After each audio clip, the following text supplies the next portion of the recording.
Beyond skin and hair. అందానికి అంతరార్థం అందంగా. హాయ్ హలో నమస్తే, welcome to our channel. So చాలామంది డిప్రెషన్ స్టేట్లో ఉంటారు, సూసైడల్ థాట్స్ వస్తుంటాయి, చిన్న చిన్న వాటికి సూసైడ్ చేసుకోవాలి అనుకుంటారు, లేదా నిజంగానే వాళ్ళకి చాలా పెద్ద సమస్య ఉంటుంది. చిన్న సమస్య అయినా పెద్ద సమస్య అయినా అది టెంపరీ అని గుర్తిస్తే మాత్రం అందరూ ఆ ఫేజ్ నుంచి బయటపడతారు. సో ఆ ఫేజ్ నుంచి ఎలా బయటపడాలి, అసలు ఆ థాట్ ప్రాసెస్, సూసైడల్ థాట్స్లో ఆ థాట్ ప్రాసెస్ అనేది ఎలా ఉంటుంది, దాని నుంచి ఎలా బయటకు రావాలి, ఎలా ఓవర్కమ్ అవ్వాలనే విషయాలు పూర్తిగా మనతో చర్చించడానికి డాక్టర్ మోనితా గారు ఉన్నారు. ఆవిడని అడిగి మరిన్ని విశేషాలు తెలుసుకుందాం. నమస్కారం. సో నిజంగా లాస్ట్ టైం మీరు చెప్పిన స్టోరీ ప్రీవియస్ ఎపిసోడ్లో చాలా టచింగ్గా ఉంది. ఒకటి, ఆ చిన్న వయసులో ఆ అబ్బాయి మారి లైఫ్ని చూసుకున్నాడు అంటే మీరు ఎంత ఇన్ఫ్లుయెన్స్ చేశారో అది తెలుస్తుంది క్లియర్గా. ఎందుకంటే ఆ ఏజ్లో ఎంత చెప్పినా, లేకపోతే ఆ సూసైడల్ థాట్స్ ఉన్న వాళ్ళకి ఎంత చెప్పినా నొప్పి నాకు తెలుసు కానీ నీకేం తెలుసు అన్న థాట్లోనే ఉంటారు ఎవరైనా సరే.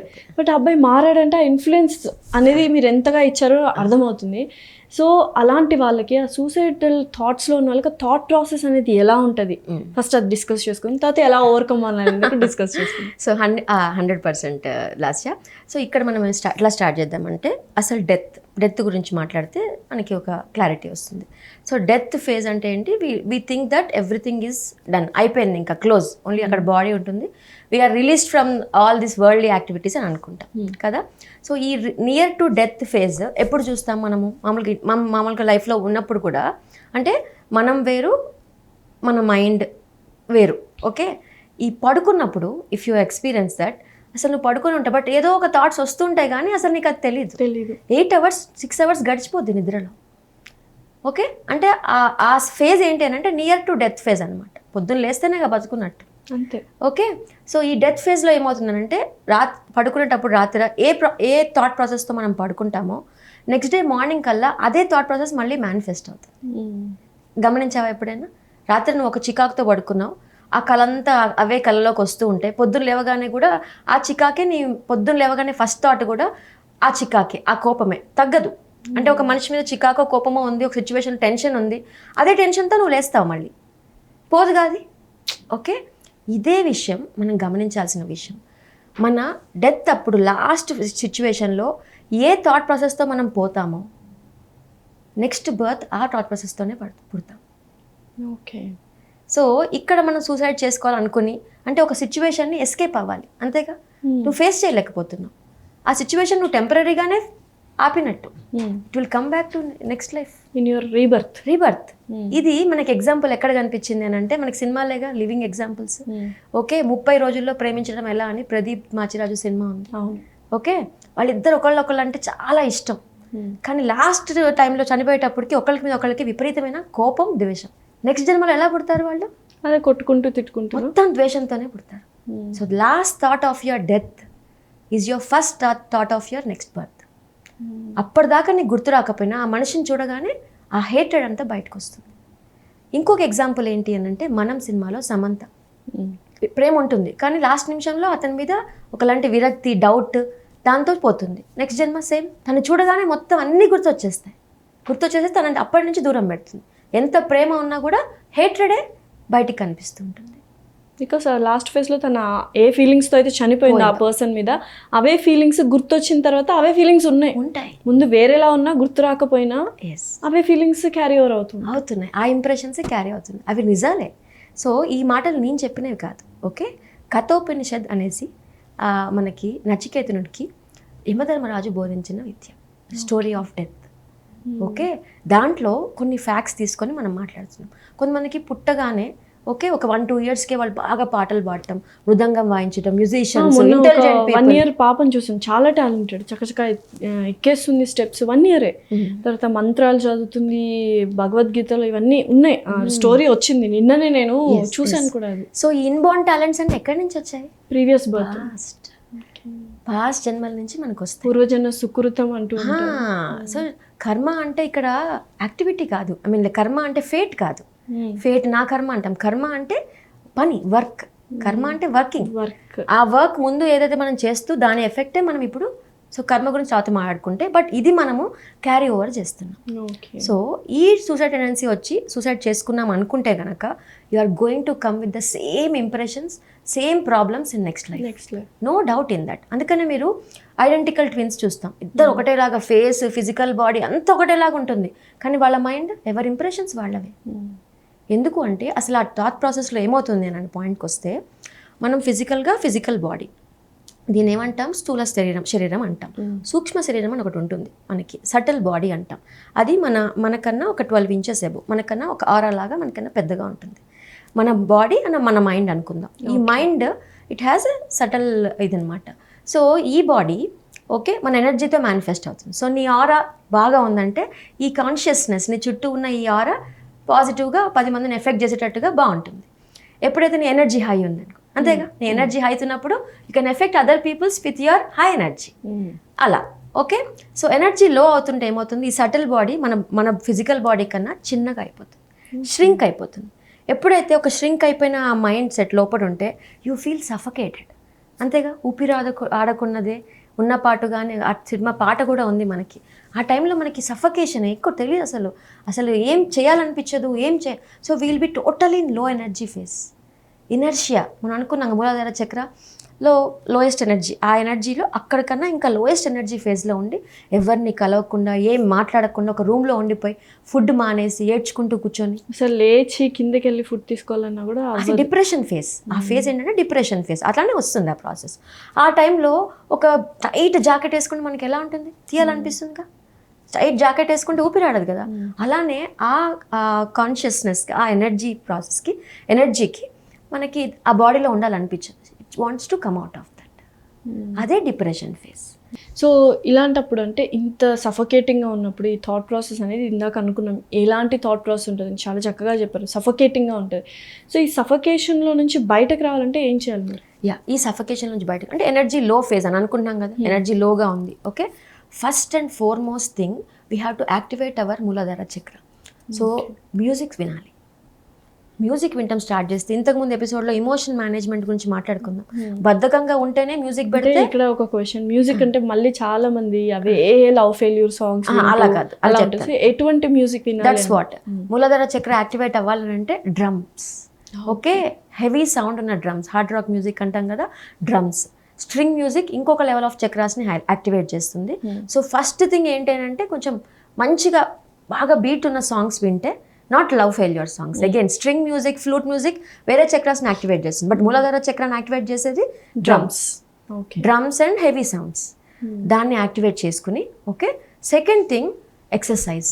ఉరుకు, రన్ చేయి, ఎక్సర్సైజ్ చేయి, యోగాసనాలు చేయి. సినిమాలో ఒక సినిమాలో ఉంటుంది, అల్లు అర్జున్ పరిగెత్తూ ఉంటాడు, పరుగు సినిమాలో కోపం వచ్చినప్పుడల్లా పరిగెత్తూ ఉంటాడు. వాట్ ఏం చేస్తాడు, అదేంటంటే ఎనర్జీ లో ఎనర్జీని రీఛానలైజ్ చేయాలి అని అంటే ఓకే, అదనమాట.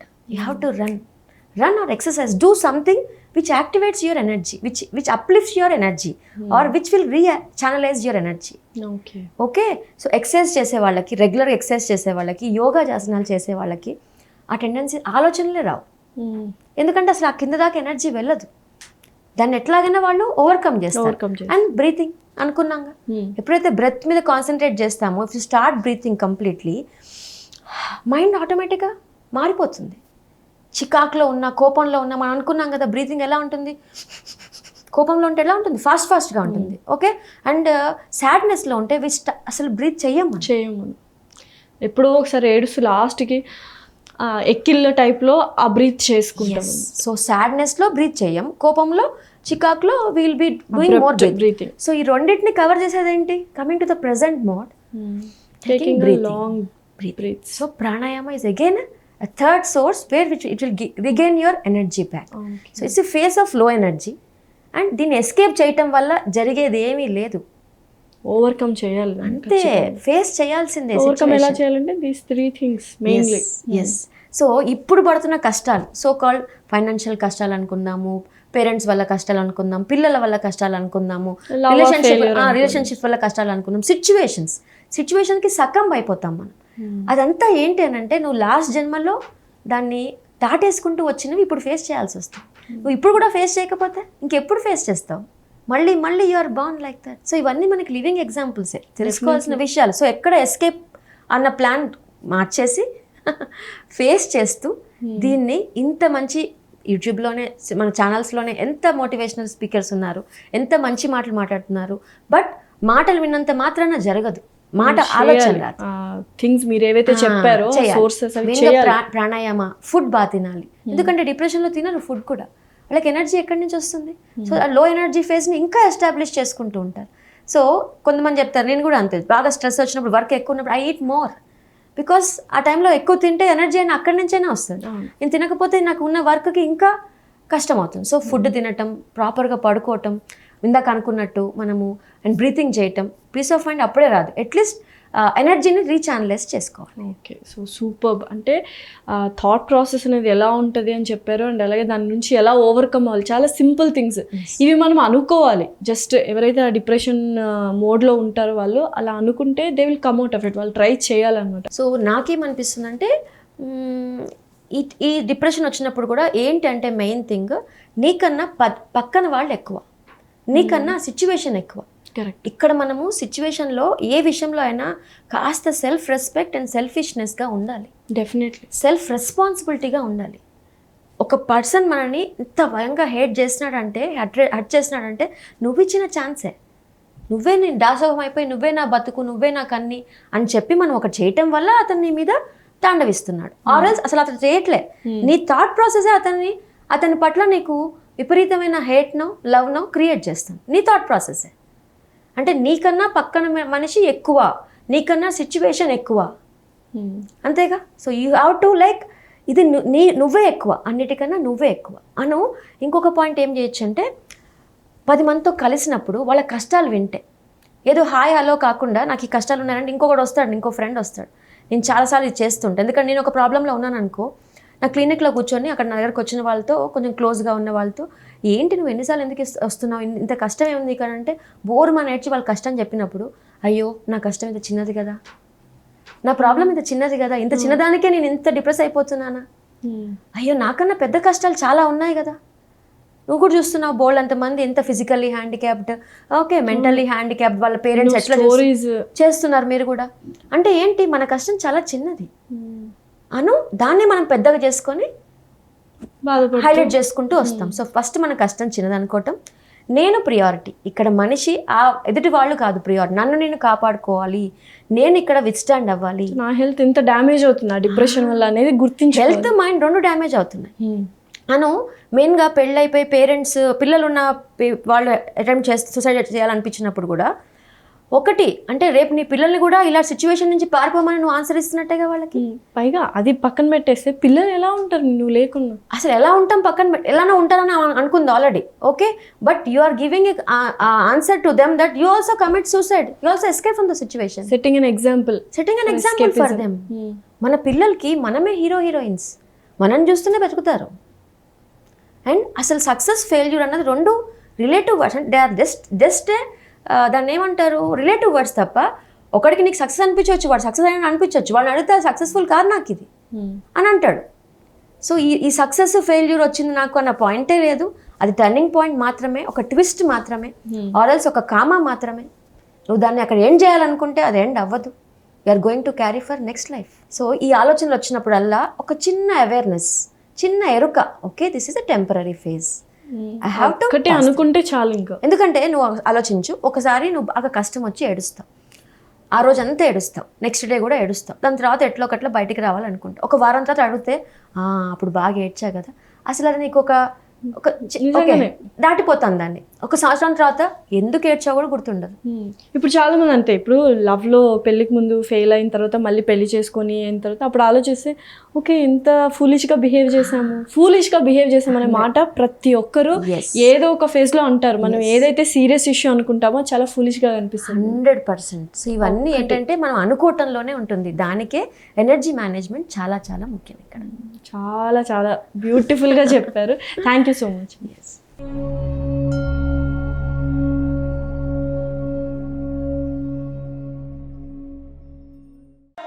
Fearless.